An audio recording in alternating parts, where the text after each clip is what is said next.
Good morning. এই ফুলখিনিৰ আপোনালোকে কি বুলি কয়? এইটো আমি কথনা বুলি কওঁ। ইমান মৰম লাগে ফুলটো। তো মই এতিয়া ওলাইছোঁ দোকানলৈ। দোকান মানে একদম পদূলিমুখত থকা দোকানখন। মানে পিঁয়াজ নাইকিয়া হ'ল, কালিয়ে নাইকিয়া হ'ল। কালি আনিবলৈ যোৱা নহ'ল, এতিয়া বোলো ৰাতিপুৱাই গৈ আহোঁ। পুনৰবাৰ স্বাগতম আপোনালোকক এটা নতুন ভিডিঅ'লৈ। বহুদিনৰ মূৰত এটা লং ভিডিঅ' দিছোঁ। আশা কৰোঁ আপোনালোকে ভিডিঅ'টো চাই শেষত মন্তব্য দিব। চেংডাঙৰ একেদিন গা বেয়া আছিলে, বহুতে বাৰু গম পায় কিন্তু বহুতে নাপায়ো। শিৱসাগৰত আমি দেখুৱাই আছিলোঁ, তাৰপিছতে জ্বৰটো যিহেতু কমা নাছিলে সেইকাৰণে আমি ডিব্ৰুগড় গুচি গ'লোঁ। আৰু তাতে আদিত্য ছুপাৰখনত মানে নতুনখনত ছিট দিলে, তাত আমি 30 তাৰিখে এডমিট হৈ 2 তাৰিখে আহি ঘৰ পালোঁ। আৰু বৰ্তমান আপোনালোকৰ আশীৰ্বাদত ভগৱানৰ কৃপাত চেংডাং সম্পূৰ্ণ সুস্থ।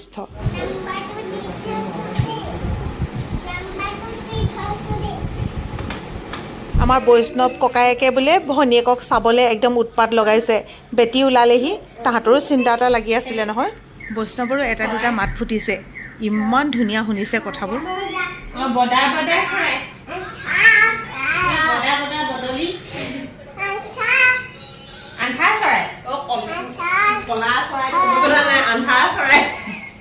চৰাই কেনেকৈ উৰে?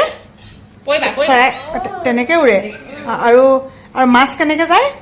মাছ অঁ এনেকৈ যায়। ভগৱান। অঁ মোক চুমিতি খোৱাচোন, ইয়াত মোক এটি চুমিতি খোৱাচোন। না চুমিতি খোৱা না? অঁ চুমিতি খোৱা না, মোক চুমিতি খাই দিয়াচোন।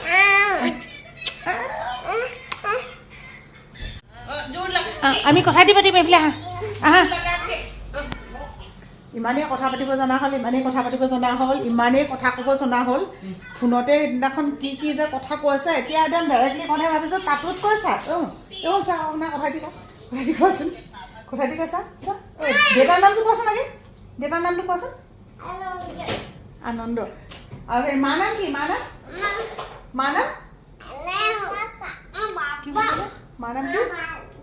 মা নামটো কোৱাচোন। কেতিয়া দিছিল? পঞ্চমীত খোৱাতে নে? পঞ্চমীত খোৱাতে তেতিয়াই দিয়া কাপোৰ। এতিয়া ল'ৰা 2 বছৰ 2.5 বছৰ হ'ল, কি এতিয়া পিন্ধিছে। মানে পোৱালি দিব বুলি থৈ দিছিলি নে কি?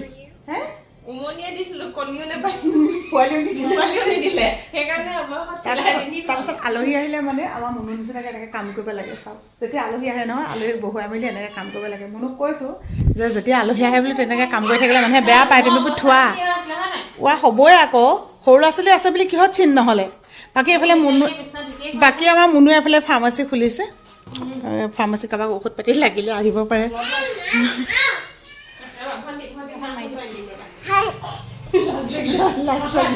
মই এনাই ঘৰলৈ আহিলোঁ পুৱা আকৌ। সিহঁতি খবৰ পাই আমি ঘৰলৈ আহিলোঁ বুলি গম পালে যে, আহি পেলাই বেটি ওলালেহি। জোঁৱাই থৈ গ'লি, ক'ত থ'লে? ইয়াতে থ'লেনে? সোমালে। আকৌ নিবলৈ বোলে নাহে, তাই আজি যাবগৈ। দেহাজনীক একদম চব ঘৰুৱা বস্তু খুৱাবলৈ কৈছে। আজি স্কুলৰ পৰা জানেনে বাহিৰে গ'লোগৈ, কিন্তু ইমানেই সৌভাগ্য, একেবাৰে ঘৰুৱা কলেখিনি মানে বেলেগ ক'ৰবাৰ পৰা অহা নহয়, চিনাকি বিশ্বাসী মানুহৰ পৰা অনা। আৰু এইটো হৈছে ভীমকলৰ কলডিল। এইবিলাক ঘৰুৱা শাক পাচলি। এইবাৰ আকৌ আমাৰ ঘৰত কৰা নহ'ল নহয়। এয়া হৈছে কুন্দুলি, এইফালে ভেন্দি, এইবোৰ চব ঘৰুৱা হয়। ঘৰুৱা শাক পাচলি বুলি ক'লে এটা বিশ্বাসো থাকে। তাৰপিছত ইয়াত যিখিনি আনিছোঁ, খালি ইয়াৰ বিলাহীকেইটা আৰু তিয়ঁহকেইটা, এইকেইটা বাৰু চালানিয়ে হয়, উপায় নাই, সেয়া লৈ আহিলোঁ। আৰু এইখিনি দাংবডি, এইখিনিও ঘৰুৱা হয়। তাই যিহেতু বহুত বেছি দুৰ্বল হৈ গৈছে, গতিকে অকণমান খোৱা বোৱাটো ডাক্তৰে গুৰুত্ব দিবলৈ কৈছে। এয়া আনিছোঁ মাংস, এতিয়া তেনেকৈ সোমোৱাই থৈছোঁ। এইখিনি লোকেল মুৰ্গী। আন দিনে আপোনালোকক দেখুৱাওঁ, আমাৰ তিলোচনে আমাৰ ঘৰত খাবলৈ আহে, আমুক তামুক জোকাৰি থাকোঁ। কিন্তু এইকেইটা দিন আমি ঘৰত নাই, তিলোচনে সৰ্বা বোলে ইমান ধুনীয়াকৈ ৰান্ধি বাঢ়িও খোৱালে বুলি কৈছে। এইটো আমাৰ একেবাৰে সৰু পুত্ৰটো দেই, হয় নাই? সৰু পুত্ৰ খালি আমাৰ লগত কথা পাতিবলৈ আজৰি নাই মুনু। কিন্তু আৰু এটা কথা আকৌ, মুনু কালি কিমান ধুনীয়া ৰান্ধি থৈ দিছিলে ন?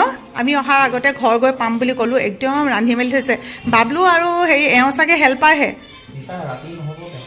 ৰাতি নহ'ব, আৰু ৰাতিপুৱা সাঁজ তেওঁ ৰান্ধে, আৰু ৰাতি তোমালোকে হ'ব। যেন তেন ঘৰখন চলালা। সেইকাৰণে ল'ৰা ছোৱালী লাগে আকৌ সৰহকৈ। মোৰ সেইকাৰণে এগাল ল'ৰা ছোৱালী। আমাৰ গোসাঁনীজনীক এনায়েকে বৰ ধুনীয়া মটৰচাইকেল এখন দিলে। আমাৰ গোসাঁনী একদম হস্পিটেলৰ পৰা আহি ভাল পালে নহয়, বেয়া খেলি আছে দেখিছেনে? ঘূৰোৱা হৰণ দিছে চোৱা। মটৰচাইকেলখন কেনেকুৱা দেখা? দাইদাই নিচিনা মটৰচাইকেল বোলে, একদম মজা, একেবাৰে বুলেটখন একেবাৰে গোটেইখন। অঁ এনেকুৱা এখন দাদা এখনৰ নিচিনা ন? সেই পলিথান লাগিয়ে আছে দেহা।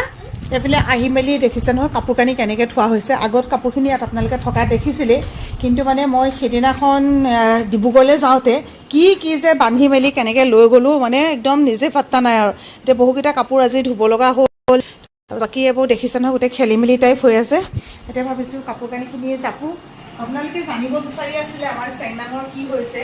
চেংনাঙৰ একচুৱেলি সৰুৰে পৰা এটা ইনফেকশ্যন আছিলে, আপোনালোকে দেখিছিলে চাগে ন, তাৰ এনেকৈ যে মুখত গুটি গুটি ৰঙা ৰঙা ওলায়, বহুত বেছি গৰম পালে ওলায়, বহুত বেছি ধূলি পালে ওলায়, তেনেকুৱা ধৰণৰ।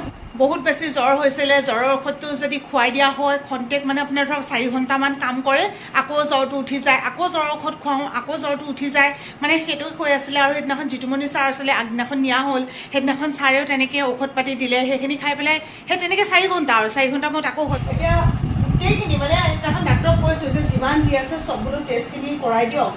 এনেও তেওঁলোকে বাৰু কৰালেহেঁতেন, কিন্তু আমি নিজৰ ফালৰ পৰা সেইখিনি তেওঁলোকক ৰিকুৱেষ্ট কৰিলোঁ। সকলোখিনি কৰি দিয়াৰ পিছত এতিয়া সেই ইনফেকশ্যন ওলাইছে। ল'ৰা ছোৱালীৰ ফালে মানে চিন্তা হয়, চবৰে হয়, কিন্তু তথাপিও ভগৱানকে সাক্ষী কৰি আপোনালোকৰ আশীৰ্বাদখিনিকে লৈ পেলাই সেইকেইটা দিন তেনেকৈ থাকিলোঁ। আৰু সঁচাকৈ ইমান বেছি ভালকৈ ট্ৰিটমেণ্ট কৰিছে, একদম মানে তাই সুস্থ হৈ পেলাই এতিয়া ঘৰলৈ উভতিলে। বাকী খোৱা বোৱাখিনি যিমান পাৰি তাই যিবোৰ আমি নৰ্মেল খানা খাওঁ তেনেকৈ দিব কৈছে। মাছ মাংস বাৰু তাইক বাধা দিয়া নাই, খালি চালানী বস্তুবোৰ নোখোৱাব কৈছে। যিমান পাৰি ঘৰুৱা শাক পাচলি বা যিমান পাৰি ধৰক এনেকৈ ঘৰুৱাকৈ যিবিলাক আমাৰ ইয়াত লোকেলত পায় মানে মাছ, সৰু মাছ বা ডাঙৰ মাছ হ'লেও যিটো লোকেল মাছ মানে সেইবিলাক খুৱাব কৈছে। মুৰ্গী মাংস জোলটো পাৰিলে তেনেকৈ দিব কৈছে। যিখিনি তাই খাই ভাল পায় চব দিব কৈছে। আৰু দৈটো একো অপকাৰ নহয় বুলি ক'লে, কিন্তু পৰাপক্ষত গৰু গাখীৰটোতো অকণমান এৰাই চলিব কৈছে। আপোনালোকক কৈছিলে বাৰু দেই কোনোবাই কোনোবাই।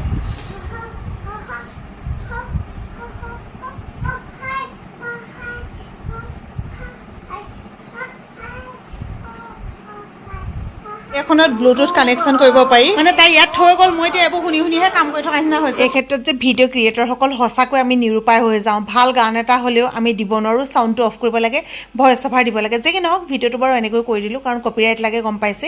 কাপোৰ কানিখিনি প্ৰায় জাপি হৈছেগৈ। আজি যে মই এটা অনুভৱ কৰিছোঁ, আমিও যে কিমান অভাৱত আছোঁ চাওকচোন। মোক যে আৰু এটা গডৰেজ বা মানে যেনেকুৱাই নহওক আৰু ষ্টিল আলমাৰী টাইপ কিবা এটা আৰু লাগিছিলে, মানে কাপোৰখিনি যে স্কুললৈ যোৱা কাপোৰ, ঘৰত পিন্ধা কাপোৰ, ফুৰিবলৈ যোৱা কাপোৰ চব একেখিনিতে আছে। যে কি নহওক এনেকৈ আৰু ওপৰা ওপৰিকৈ যেনে তেনে জাপি মেলি শেষ কৰিলোঁগৈ। মানে এই কামটো যে বৰ আমনিদায়ক কাম। আজি আমাৰ কাৰেণ্টটো নাছিলে, অথনিৰ পৰা নাই তেনেকৈ কাম বনবোৰ কৰিব আজৰি হ'লোঁ। আৰু বেটি আজি নাথাকিলে, গ'লগৈ। জোঁৱাইও কিবা কিবি কাম কৰি আছে যে তেনেকৈ তাই থাকিবলৈও বেয়া পালে। বাকী আপোনালোকে বাৰু কেতিয়াবা এনেকৈ যেতিয়া মাংস চাংস থাকে এনেকৈ আধা ভজা কৰি থয়নে বাৰু? কণমানিজনীলে বুলি আনিছিলোঁ মুৰ্গী মাংস অথনি, তাৰপৰা তাই মানে সেই কলে ভাত খালে মোৰ লগতে, মই কলে খুৱাই দিলোঁ। কল আৰু দৈ এনেকৈ দিব কৈছে বাৰু ডাক্তৰে। তাৰপৰা সেই খুৱাই দিয়াৰ কাৰণে মানে মাংসটো দিবলৈ নালাগে আৰু আজি ৰান্ধিবলৈ তাইৰ কাৰণে বুলিহে নাম কৰি আনিছিলোঁ। আৰু মানে মুৰ্গী বুলি জোলটো খাব, মাংস নাখালেও জোল খাব তেনেকৈ বুলি। এনেকৈ আগতে আমাৰ মাহঁতে থয়, তেতিয়া সময়ততো ফ্ৰিজ চিজ নাছিলে ন, তেতিয়া মানে মাহঁতে এনেকৈ থয়, সেইবিলাক শিকিলোঁ আৰু। আমাৰ ঘৰতো ধৰক এই পৰিৱেশবোৰ আমি এতিয়াহে পাইছোঁ, ক'তনো বাৰু আগতে আমাৰ ঘৰত ফ্ৰিজ আছিলে। হয় এতিয়া বাৰু লোৱা হ'ল বাৰু, আপোনাৰ 20 বছৰমানেই হ'ল, কিন্তু তাৰ আগৰখিনিতো নাছিলে ন। এতিয়া আমি মানে এনেকৈয়ে থওঁ। বাকী গুড নাইট দেই, সকলোকে শুভৰাত্ৰি জনালোঁ। সকলো ভালে ভালে থাকক, বাই বাই। এতিয়া মই অকণমান জিৰণি লওঁগৈ, মানে শুওঁগৈ। একদম বহুত বেছি ভাগৰ লাগি আছে এইকেইদিন, গম পাইছে নহয় কেনেকুৱা হৈছে আৰু। Okay bye bye.